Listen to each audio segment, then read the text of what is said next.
Welcome to the Salmon Runs YouTube. Enjoy the video. In this video, I will show you how to make delicious, easy gravy. Gravy is a wonderful addition to many meals, adding richness and flavor. We'll start with the foundational steps, from gathering your ingredients to creating a smooth, lump-free sauce. You'll learn the simple techniques that professional chefs use to achieve perfect gravy every time, making your next family dinner truly special. The secret to great gravy often lies in a well-made roux. You'll want to use equal parts fat, like butter or pan drippings, and all-purpose flour.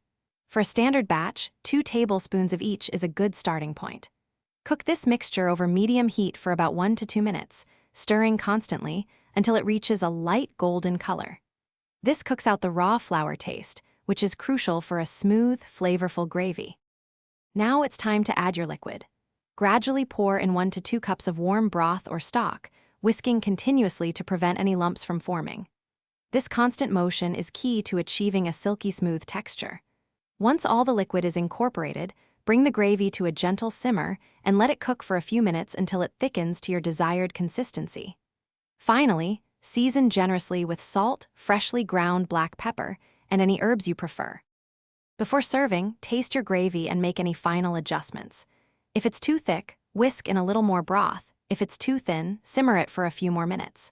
For an exceptionally smooth gravy, you can strain it through a fine mesh sieve to remove any small lumps or bits of pan drippings. Serve your rich, homemade gravy warm over roasted meats, mashed potatoes, or anything that could use a boost of savory flavor. Enjoy. Thanks for watching. Consider subscribing if we helped you.